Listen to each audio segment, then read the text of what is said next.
Hi, welcome to another video in the Learn to Row series. In this video, I'm going to talk a little bit about a drill that we're going to use to help feel that connection and use the body weight early in the drive because using your body weight really is the key to going a lot faster on the machine and being more effective.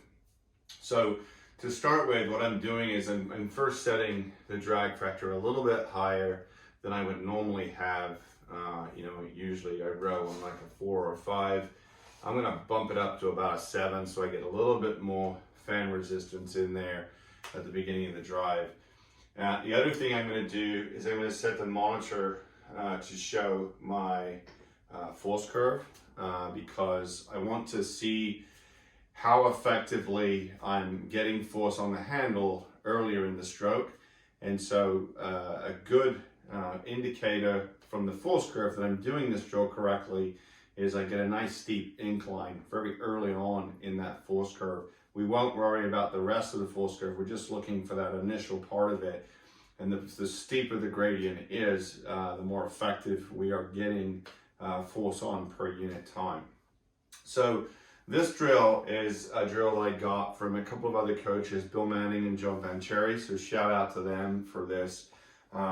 But what we're going to try to achieve here is learning how to get the body weight off the oar handle and then being able to row really the first 2 or 3 or 4 inches of the drive effectively.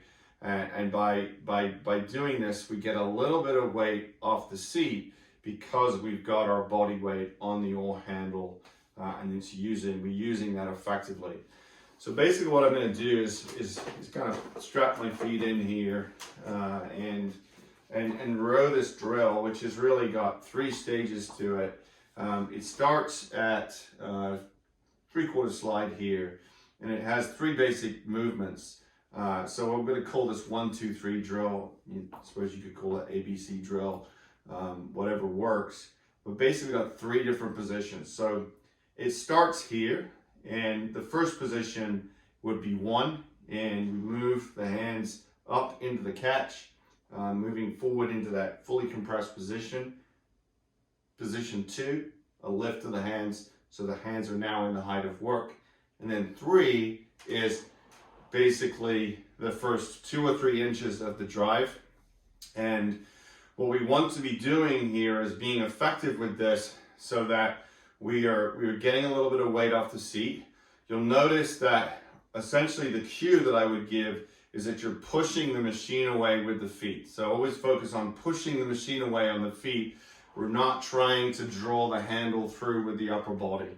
So making sure that we're pushing the machine away with the feet is the cue that I would give you. Making sure that you're trying to push through the machine and that the hip is connected to the handle. It's really, if the hip moves 2 inches back, the handle moves 2 inches back with it, okay?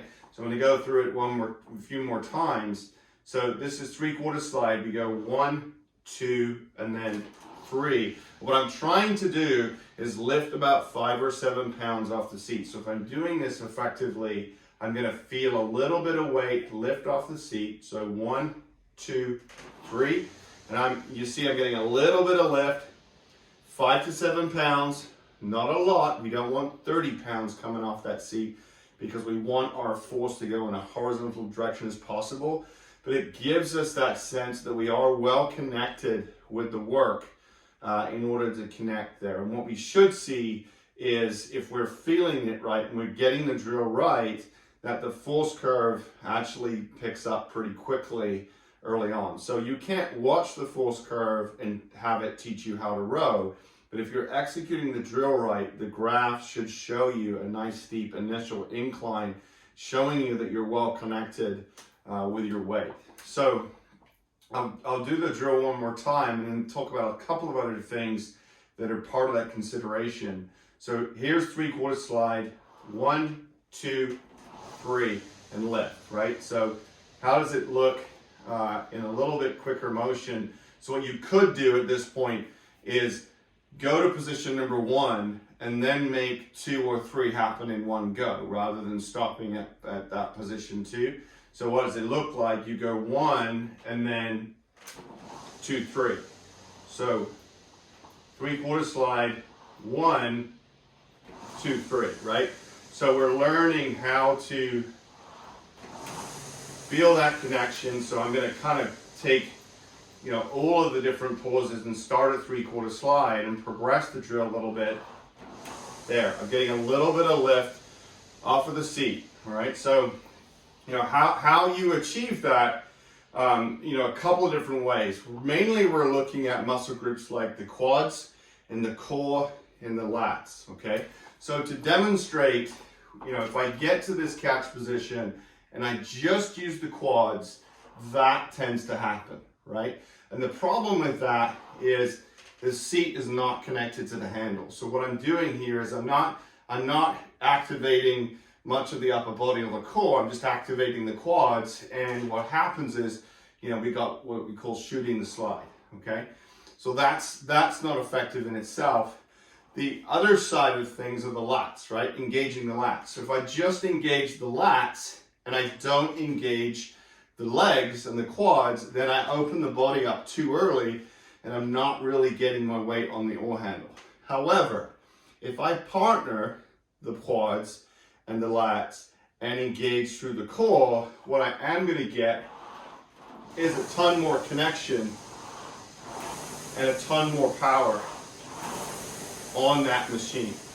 So it's really quads and lats. We're pushing the machine away. We're lifting a little bit of weight off the seat. And if initially it's the hips that are driving the handle, so if the hips move back, we're not opening the body up. We're simply just letting everything connect and letting the hip drive the handle essentially. So there, right? There. And you can slow it down a little bit. That was a little fast, so I'm going to slow it down. But the purpose of this 1, 2, 3 drill is to break down into little bits and then assemble those little bits into an effective connection at the front end. So here's the drill. You can do it continuously, but there, I'm getting a little bit of weight. I'm actually probably exaggerating a little bit for the video so you can see it. Again, we want to just lift 5 or 7 pounds off the seat, but there. And it's just literally little bites at the beginning. And what I've got is I've got my force curve peaking. It's going up quickly. I'm not worried about the second half of the force curve because I'm not really rowing a full stroke. The other thing I will say is don't do this drill a ton. It is kind of tough on the lower back. So I wouldn't recommend doing it, for 20 minutes.